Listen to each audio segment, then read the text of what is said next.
Bismillahirrahmanirrahim. Elhamdülillahi Rabbil alemin. Ve salatu ve selamu ala Resulihi Muhammedin emin ve ala alihi ve sahbihi ecma'in. Bakara suresinin 44. ayeti. Ete'murûnen nâse bil birri. Euzubillahimineşşeytanirracim. Ete'murûnen nâse bil birri ve tensevne enfusakum ve entum tetlûnel kitâbe efelâ ta'qilûn. Odamlarni yaxshilikka buyurib, o'zinglarni unutasizlarmi? Holbuki sizlar kitob o'qib turib, kitob tilovat qilib turib, aql qilsanglar bo'lmaydimi deb Alloh taolo Banu Isroilni dashnom beryapti. Ularga tanbeh beryapti. Banu Isroil haqidagi kelgan oyatlar bizga ham taalluqli. Bir safar bu hadis qanchalik kuchli bilmayman-u. Bir safar bir oyat aytilganda payg'ambarimiz sollallohu alayhi vasallam aytganlarda sahobalar bu Banu Isroil haqida-ku deganda qilishganda Rasululloh sollallohu alayhi vasallam Banu Isroil sizlarga juda ham yaxshi birodar ekan. Yaxshi narsa bo'lsa o'zinglarga, yomoni bo'lsa ularga burib qo'yasizlar deganlarda shunaqa ma'noda. Ya'ni har kelayotgan hamma oyatdan ibrat olishimiz kerak. Bu Qur'on Karim biz uchun. Hatto Fir'avn haqida bo'lsa ham Fir'avn bo'lib ketmagin deganida. U yerda shunga ogohlantirilyapti. Atamurun nasi bil birri. Sizlar odamlarni yaxshilikka buyurasizlar. Ya'ni yaxshilik deganda yaxshilikning eng boshi iymon. Allohga ishonishga chaqirib turib, yaxshi amallarga chaqirib turib, o'zlaringizni unutasizlar. Nimaga o'zingizga buyurmaysiz? Inson o'ziga ham buyurish kerak. Sen mana bunday qilgin deb majburlash kerak. Nafs shundayda. Nafs shunday xuddi anaqa emayotgan bolaga o'xshaydi, emizilayotgan bolaga o'xshaydi. Yomonlikdan to'xtatsangiz to'xtaydi. Lekin davom etsangiz ketaveradi. O'zini odam tergash kerak. Hazrat Umar aytganlar, hasibu anfusakum qabla an tuhasabu. Sizlar hisob qilinishingizdan oldin o'zingizni hisob qilib yuring.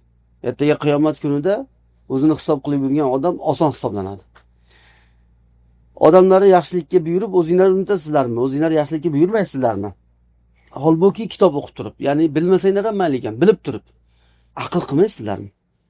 Aql nima uchun aql deyiladi? Aql bilan inson o'ziga foydasi bor narsani tushungani uchun aql deyiladi, to'g'rimi? O'ziga foydasi bor yaxshilikni bilgani uchun, yomon, zarar narsadan o'zini to'xtatgani uchun aql deyiladi. O'zi asli aql degan so'z arablar nima tuya minganda, tuya cho'ktirganda oyog'iga bog'lab qo'yadigan narsa borki, o'sha turib ketib qolmasin. Ya'ni to'suvchi deganida aql degan so'z. Man qiladi, insonni yomonlikdan man qiladi.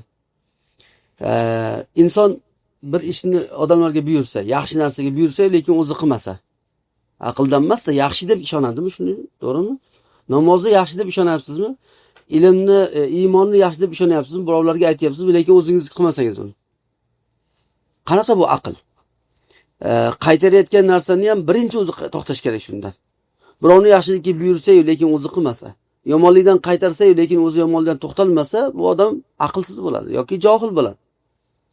Xossatan shu hukmni bilib tursa, ya'ni o'ziga qarshi hujjat qilyapti bu odam. To'g'rimi? Birovga namoz o'qing deydi, lekin o'zi o'qimayapti. O'ziga o'zi hujjat isbot qilyapti bu bilan. Oyat karima Banu Isroil haqida kelgan bo'lsa ham deyaptilar, hammaga taalluqli bu.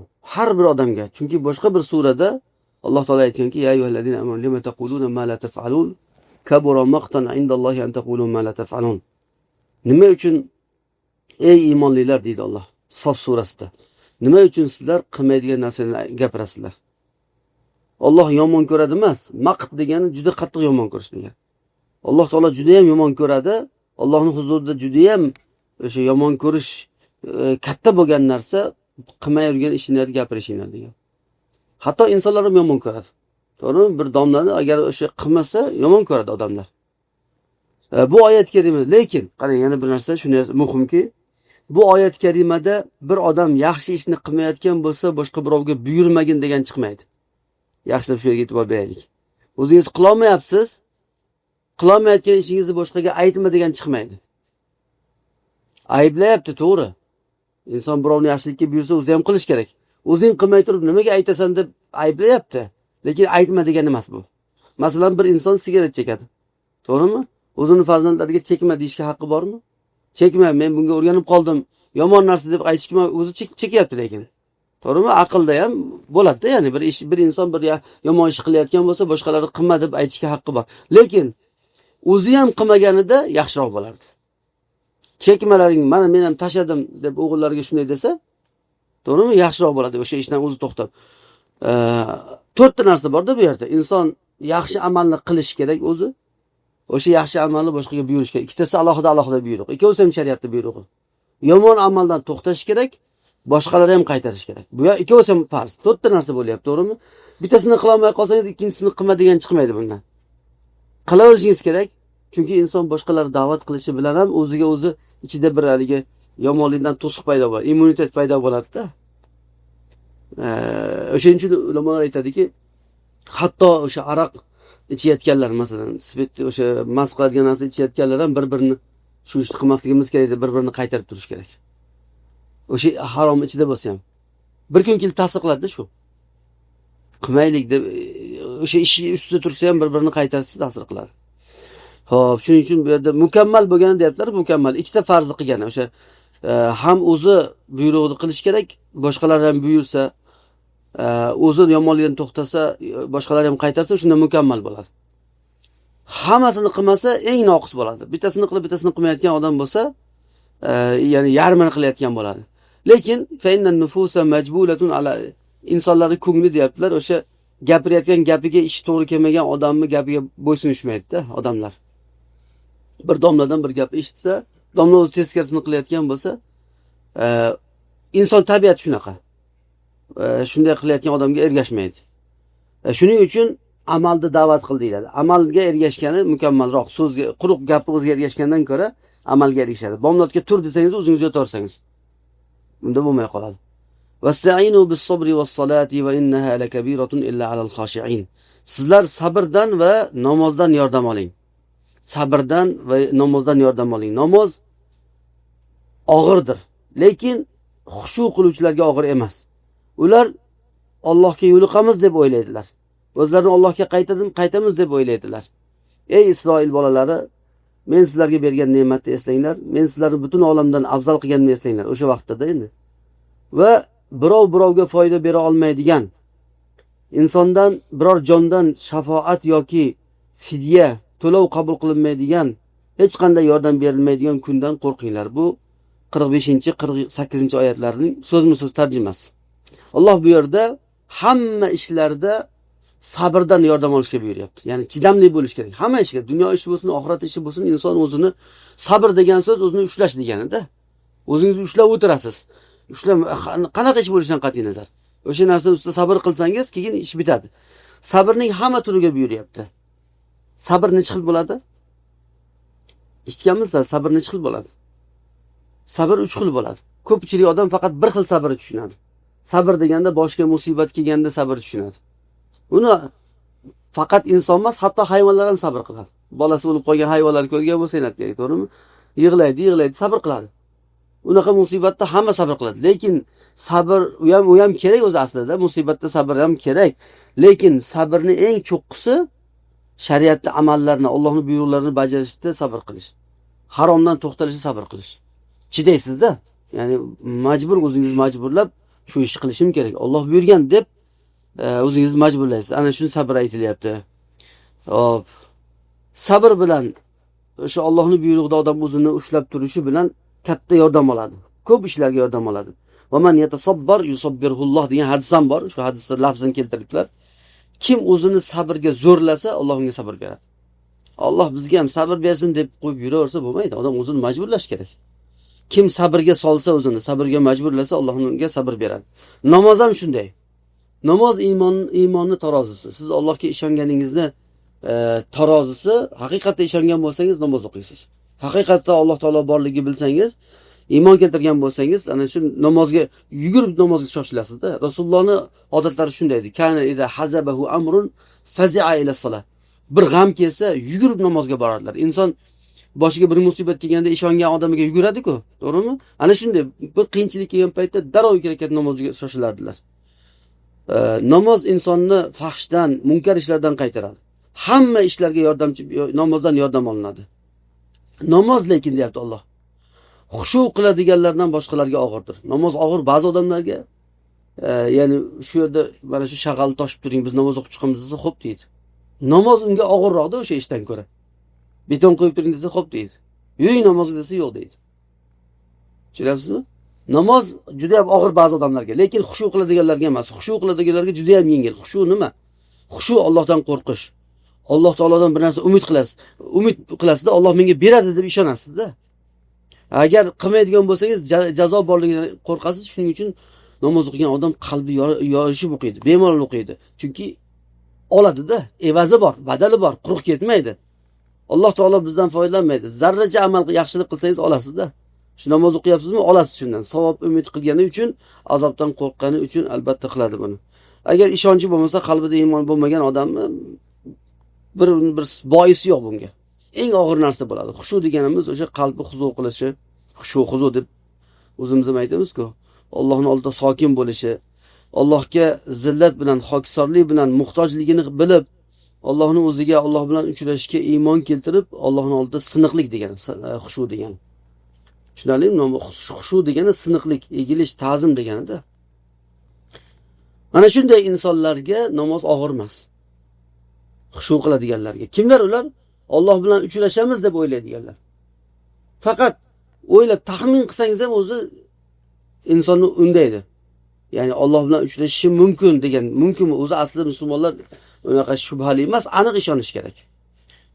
Aniq ishonish kerak. Alloh taolo agar Allohga ishonish haqida bormikin qiyomat, yo'qmikin desa ham inson dindan chiqib qoladi. Shuning uchun bu oyat tafsiri, ya'ni u gumon qiladi degan so'z ham aniq ishonadi degani. Bular Alloh bilan yo'liqishga aniq ishonadilar. Alloh bilan yo'liqishga, keyin Alloh taolo ularni qilgan ishlariga hisob kitob qilishga aniq ishonadilar. Allohning oldiga qaytishga ishonadilar. Mana shu ibodatni oson qiladi. Qiyin bo'lsa ham ibodatni oson qiladigan narsa Alloh bilan uchrashaman-ku deysiz. Namoz, roza, boshqa talab ilm, jiddiy jahd hammasi. Yomonlikka qarshi kurashish, musibatlarni yupatadigan ham shu. G'amlarni artadigan ham, yomon ishlardan odamni to'sadigan narsa ham shu. Mana shu odamlar uchun baland xonalarda, oliy yuksak xonalarda abadiy qolish, jannatga boradilar. Jannat har xil ma'noda ko'p keladi Qur'onda. Jannatga ishonsangiz, jannatni o'ylasangiz, amalga o'z-o'zidan tutilib ketasiz. Va amma man lam yu'min bi liqa'i rabbih, Alloh bilan uchrashishga ishonmagan odamlar bo'lsa, namoz ham, boshqa amal ham eng og'ir ibodat bo'ladi. Undan keyin Alloh taolo yana o'sha Banu Isroilga qaytadan ne'matini eslatyapti. Ey Isroil bolalari, men bergan ne'matlarni eslanglar deb takrorlayapti. Yuqorida ham kelgan bu. Nasihat, va'z, ogohlantirish uchun, yaxshi amallarga tezlash uchun qaytaryapti. Qiyomat kundan qo'rqityapti. Qiyomat kuni bor oldimizda, imtihon kuni bor, og'ir kun bor. U kunda hech bir inson birovga yaxshilik qila olmaydi. Hech bir inson deganda u kim bo'lishidan qat'iy nazar. Hatto payg'ambar bo'lsa ham hech bir insonga o'sha yordam bermoqchi bo'lgani eng yaqin qarindoshi bo'lsa ham hech bir narsa bera olmaydi, deyapti Alloh taolo. Katta bo'lsin, kichik bo'lsin, insonga faqat qilgan amaligina yordam beradi. U insondan shafoat qabul qilinmaydi. Shafoat degani biror o'rtamchiligi degan. Shafoat bor narsa, shafoatga iymon keltiramiz, lekin Allohning izni bilan bo'ladi. Alloh taolo rozi bo'lgan insonlargagina shafoat qilish mumkin xolos. Payg'ambarlar ham masalan Alloh rozi bo'lmagan insonlarga shafoat qila olmaydilar. Eng ulug' insonlar ham Alloh rozi bo'lgan insonlarga gina Alloh taolo izn berganlarga shafoat qila oladilar. Alloh taolo faqat o'zi uchun, Allohning roziligi uchun qilingan, shariatga muvofiq qilingan amaldan rozi bo'ladi. Hech bir insondan fidya olinmaydi. Fidya degan to'lov. Hozir masalan bir inson azobga tushib qolsa, azobdan qutulish uchun qo'lidagi hamma narsani berishga tayyor bo'ladi. Agar qo'lda bo'lsa, ol mana shu pulni olginda ishni bitir deydi. To'g'rimi? O'rtamchilar qiladi. Lekin qiyomatda unaqa fidya qabul. Yer yuzi hammasi sizni boyligingiz bo'lsa ham qutulaman desangiz, Alloh kechirmasa qutula olmaysiz azobda. Fidya qabul qilinmaydi. Wala yuqbalu likulli nafsin zalamat ma fil ardi. O'ziga zulm qilgan, ya'ni o'sha kufr bilan, Allohga iymonsizlik bilan o'ziga zulm qilganlarga yer yuzidagi hamma narsa, yer yuzida qancha boylik bor? Qancha boyliklar bor, to'g'rimi? Qancha konlar bor? Hammasini berib yorsangiz ham Allohning azobidan qutulish uchun la yuqbalu minhum qabul qilinmaydi. Ularga yordam yo'q. Ya'ni ulardan shu yomonlikni daf qiladigan yordamchi bo'lmaydi. Ya'ni insonlardan foydalanishni Alloh hech qaysi tomondan foydalanish imkoni yo'q deyapti-da. Hech bir jon biror bir jonga foyda bermaydi, ya'ni manfaat olib kela olmaydi, yordam berilmaydi ularga, ya'ni zararlar daf qila olmaydi. Bu endi kelajakdagi ish uchun aytilyapti. Shafoat ham qabul qilinmaydi, fidya ham qabul qilinmaydi. Ya'ni o'sha molik bo'lgan yaxshilikka moliki bo'lgan Alloh taolodan bir to'lov bilan ham ola olmaysiz uni, fidyaga o'xshagan narsa bilan yoki birovning o'rtamchiligiga shafaat bilan ham ola olmaysiz. Demak, bundan nima chiqadi?